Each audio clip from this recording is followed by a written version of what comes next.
I speak to you today with feelings of profound sorrow. King Charles had survived family rebellion, public humiliation, and years of private grief. But nothing prepared him for the legal document placed before him that morning. As the king reached the final paragraph, his expression hardened, his hand stopped moving, and the room fell silent. The lawyers had confirmed the unthinkable. Princess Anne, not Charles, had inherited control of the Balmoral estate fortune, transforming a treasured royal refuge into the center of a devastating family reckoning. Before we go deeper into what this really means for the royal family, make sure to subscribe so you don't miss a single update. Charles lowered the pages as though their weight had suddenly doubled. Balmoral had never been merely a Scottish estate to him. It was the private home where generations of the family escaped ceremony, where his childhood memories remained tied to his parents, and where Queen Elizabeth II had spent some of the most personal years of her reign. The Balmoral estate fortune meant the privately owned land, residences, investments, collections, and financial assets connected to that royal home, separate from property held by the crown for official use. Now, senior estate lawyers had formally confirmed that Princess Anne was its principal beneficiary, giving her decisive authority over the private holdings and their future management.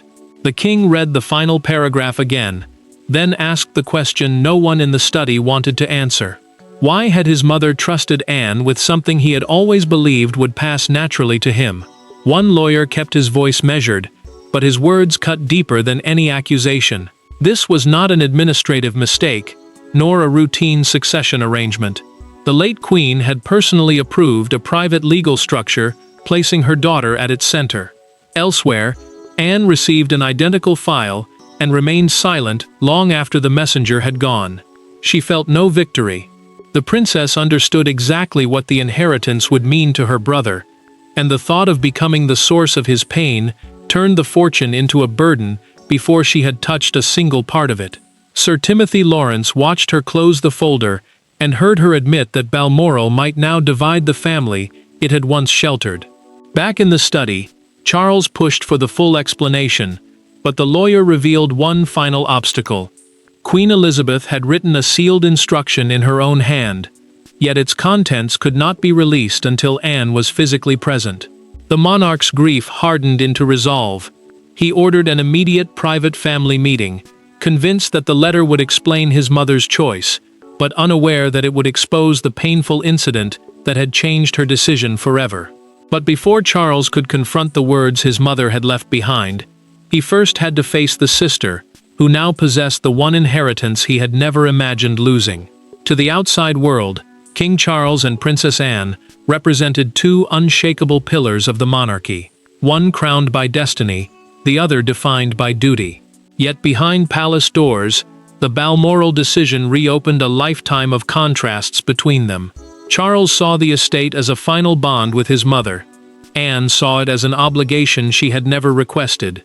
And as both prepared to meet, neither could escape the childhood memories now standing between them. The king had always believed Balmoral belonged to the most private part of his life. It was where he had escaped the pressure of royal duty, mourned his parents, and imagined preserving Queen Elizabeth's legacy under his own careful stewardship. For him, stewardship meant the responsibility to protect and manage an important property for future generations. Losing that authority felt painful, but discovering that his mother had made the choice without speaking to him felt far worse. Charles admitted as much during a private conversation with Camilla, telling her that the fortune itself was not the deepest wound. The silence was. She listened, as he struggled to understand why the monarch had trusted his sister with a decision that touched every part of their shared childhood. Elsewhere, Anne sat alone with the legal file resting unopened before her. She had built her life around discipline, loyalty, and the belief that duty should survive emotion. Those qualities had earned her mother's trust, yet now they threatened to make her appear cold and ambitious. Sir Timothy Lawrence watched his wife stare at the folder before she finally confessed that her brother might see obedience as betrayal. Her husband reminded her that refusing the burden would not erase the decision, but she still feared what accepting it would cost their family. William soon discovered that the inheritance reached far beyond the main residence. The confidential papers gave the princess authority over land trusts, historical collections, and private arrangements tied directly to Balmoral. A land trust is a legal structure used to protect and manage property under fixed conditions rather than allowing one person to use it freely. The prince read further and realized that Anne could not simply sell, restructure, or commercially exploit the estate. She was required to block any outside influence that threatened its private character, even if that pressure came from within the family. Then one detail stopped him. The same name appeared again and again beside confidential notes linked to an earlier dispute. William recognized it immediately, and the meaning disturbed him. As Charles and his sister prepared to meet, the future king understood that the inheritance was not merely about who had been chosen. It was about what had happened years before. The inheritance had exposed their differences, but the true fracture had begun years earlier, during one private Balmoral evening, that the family had tried desperately to forget. Every royal rupture has a moment when private doubt becomes permanent resolve. For Queen Elizabeth, that moment came during a closed family meeting at Balmoral, long before anyone suspected the estate itself would become contested. A proposal was placed before her, voices rose behind a locked door, and Anne made one promise that Charles could not. By the time the meeting ended, the Queen had quietly begun rewriting the future of her beloved Scottish home. The monarch had spent years worrying about what would happen to Balmoral once she was gone. Financial pressure could weaken it, family disagreements could divide it, and ambitious advisors could turn a private refuge into a commercial attraction. Charles believed modernization would protect the property by creating new income and expanding its public value. Anne believed the opposite. She insisted that Balmoral had survived because it remained a family sanctuary, not a business shaped by outside demands. That disagreement became impossible to contain during what the family later called the October Balmoral meeting, a private discussion whose consequences would echo for years. The king, then still heir to the throne, placed a commercial redevelopment proposal on the dining room table and explained how selected buildings, land, and royal collections could support a broader public operation. Commercial redevelopment meant changing private property so that parts of it could generate income through expanded access, events, or outside partnerships. Elizabeth listened without interrupting, but her concern grew as the plan unfolded. She asked whether the proposal would preserve Balmoral's character or slowly replace it. Charles heard doubt where she intended caution. His frustration sharpened, because he believed he was offering a future, not threatening the past. The Queen asked him to withdraw the proposal. He refused. She asked a second time, more quietly. He still refused. Anne finally spoke in defense of her mother's concerns, warning that once commercial interests entered the estate, future generations might never regain full control. Charles turned on his sister and accused her of undermining him in the one place where he believed his judgment should carry unquestioned weight. The argument ended with him leaving the room and closing the door with enough force to make the silence that followed feel like a verdict.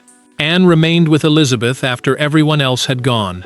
In a private conversation later recorded in the monarch's confidential notes, the princess promised that if responsibility ever passed to her, Balmoral would never be sold, divided, or used as leverage in a family or financial struggle.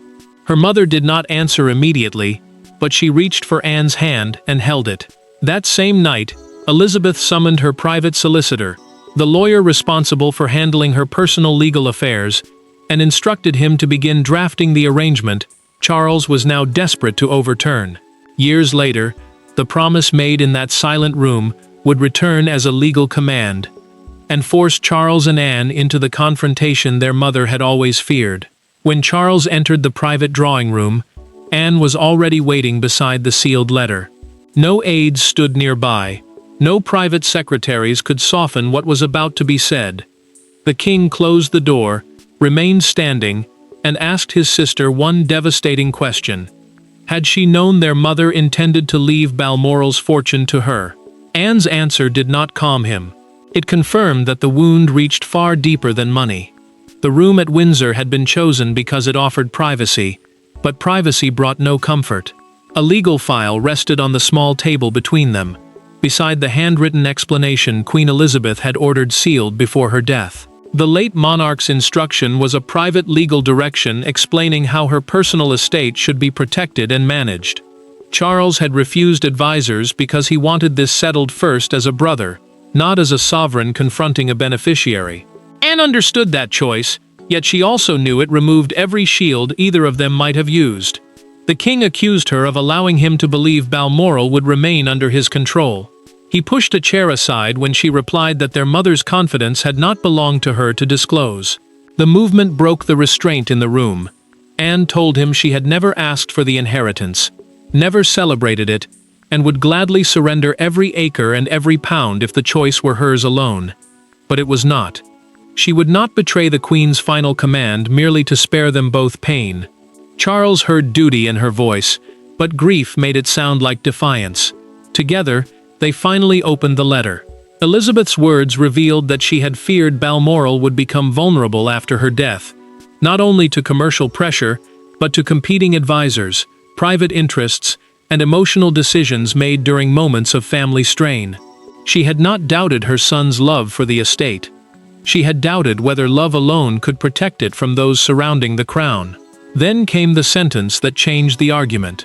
Anne had been selected because she had once defended Balmoral at personal cost, opposing Charles when silence would have preserved peace between them. The princess lowered the page, wounded by the memory. Her brother stared at the same words, and realized their mother had turned that old confrontation into a test of character. Still, he was not ready to yield. Charles demanded to know whether the arrangement could be challenged. The lawyers were summoned back, and one answered through a documented legal briefing that any reversal required the approval of another royal family member, granted decisive influence under the trust. The king looked toward Anne, but she appeared just as stunned. The confrontation ended without forgiveness, and the next revelation would prove that neither Charles nor Anne held complete power over Balmoral's fate. Charles believed the crown could still alter what grief and secrecy had set in motion. Yet the lawyer's next explanation stripped away that certainty. The Balmoral arrangement had been protected by layers of private trusts, binding conditions, and one unexpected royal safeguard. Anne had inherited the fortune, but she could not rewrite its purpose alone. The final balance of power rested with Prince William, forcing father, sister, and son into an inheritance battle designed by the late Queen herself. The king listened as the legal team explained that Balmoral did not pass through the crown in the same way as official royal property. It remained part of a private estate structure, meaning its ownership and control were governed by personal legal arrangements rather than royal command. That difference mattered, because Charles could not simply use his position as monarch to reverse his mother's decision.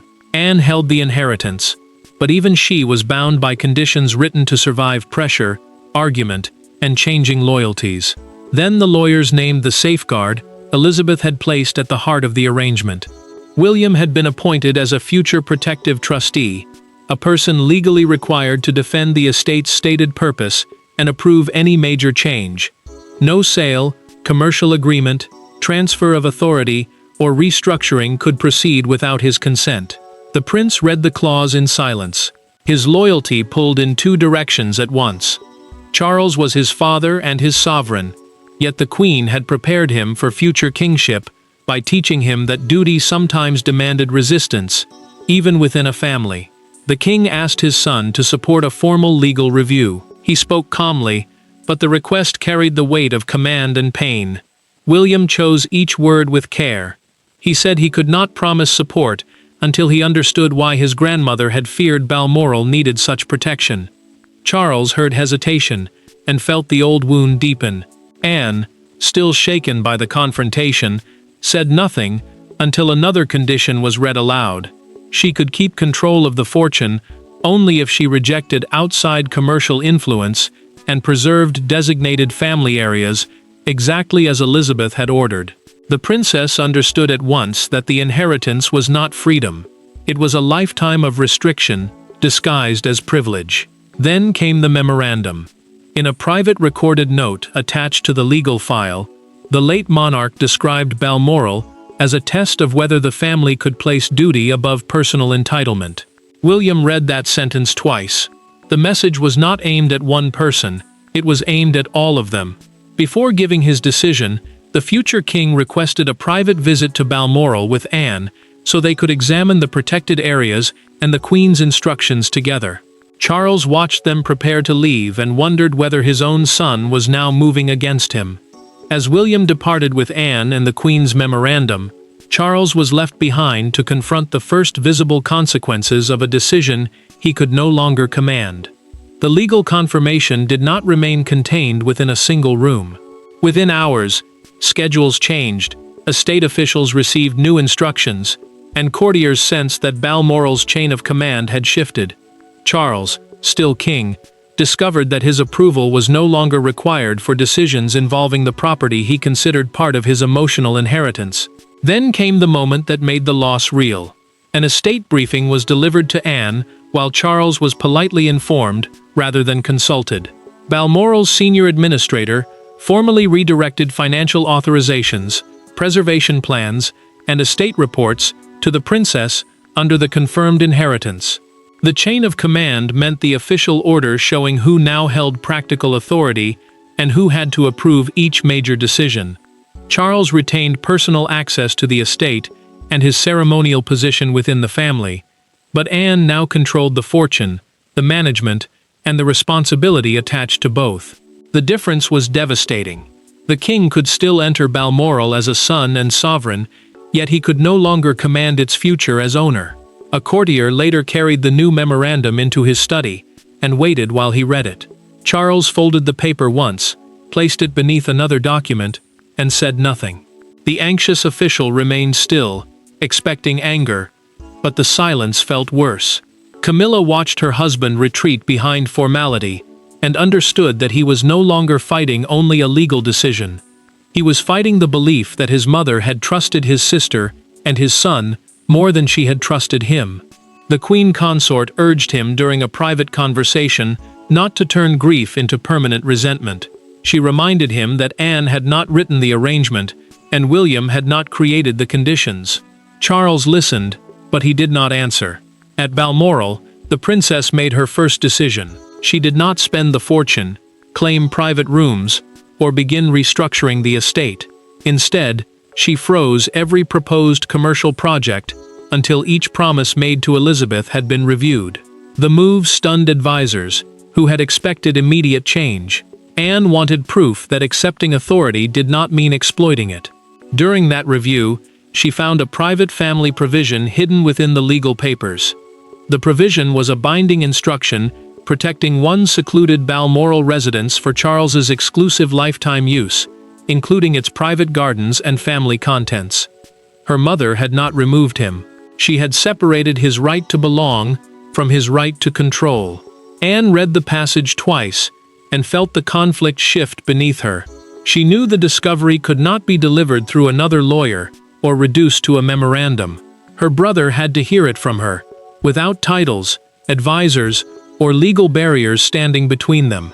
The inheritance had begun as a symbol of rejection, but Anne was now carrying proof that their mother's final decision contained compassion Charles had not yet allowed himself to see.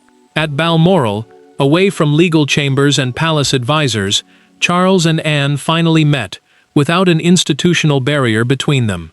There were no folders on the table, and no officials waiting outside.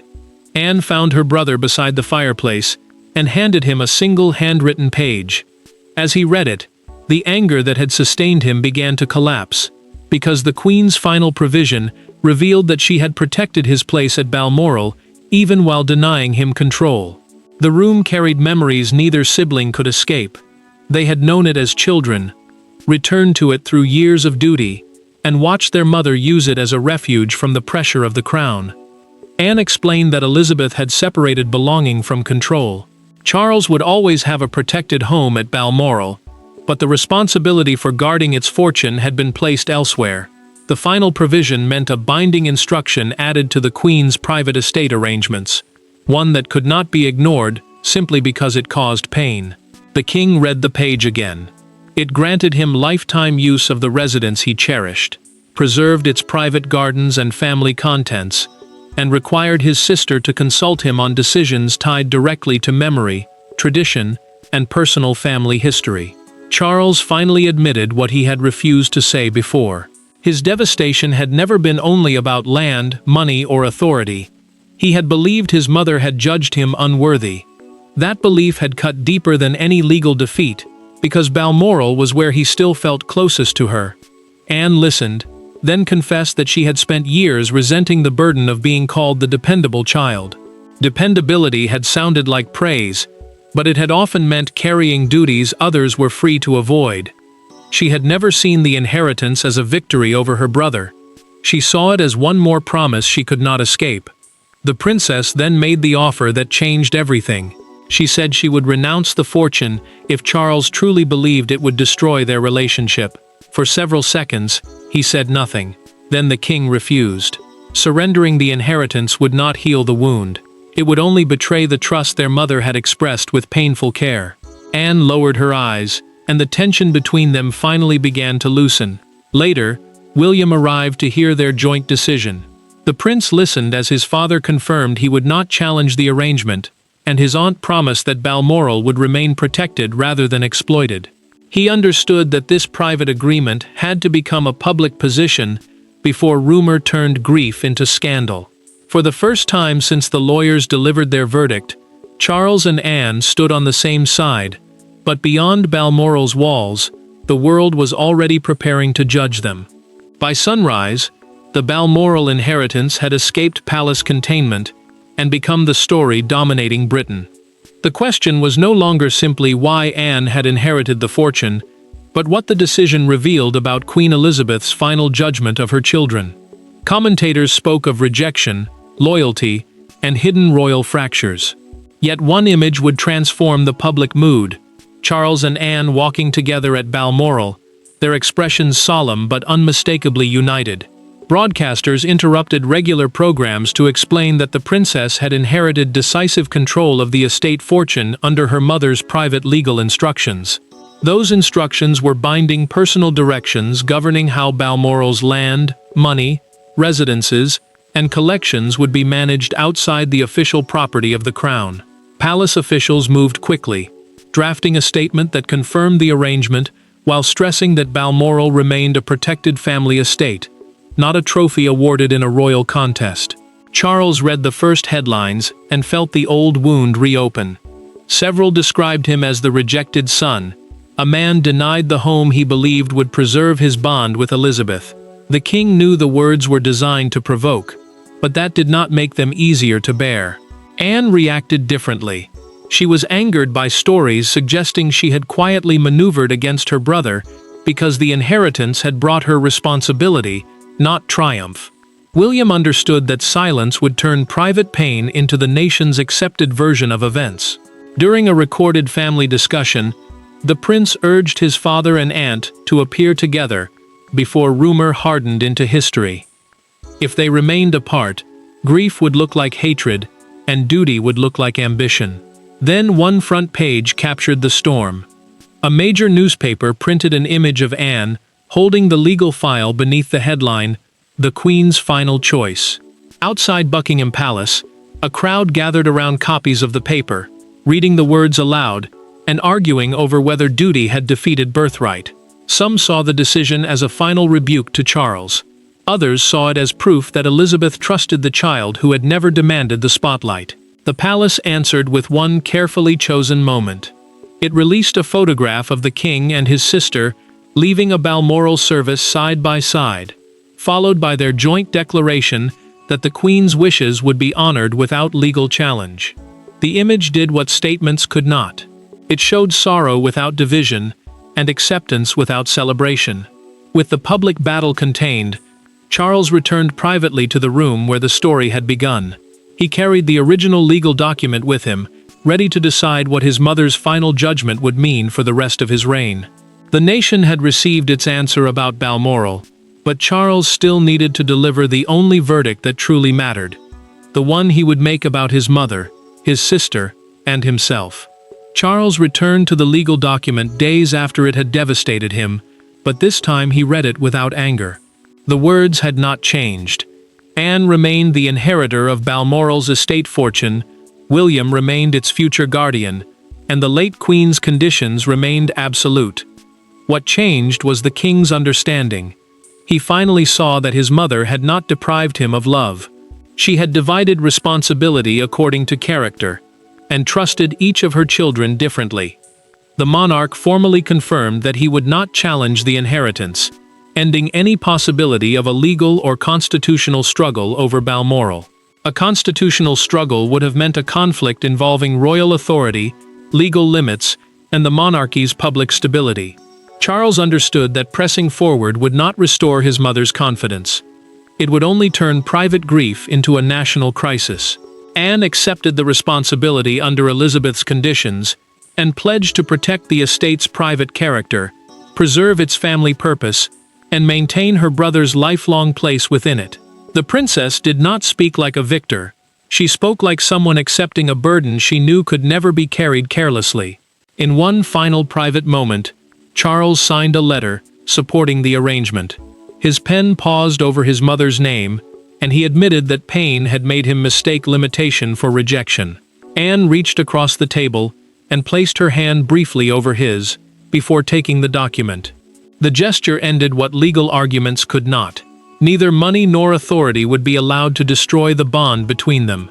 William then agreed to serve as Balmoral's future protective trustee, the person legally responsible for ensuring that the estate's purpose survived beyond the present generation. But the prince accepted only after his father and aunt jointly affirmed that Balmoral would remain a place of family continuity rather than personal power.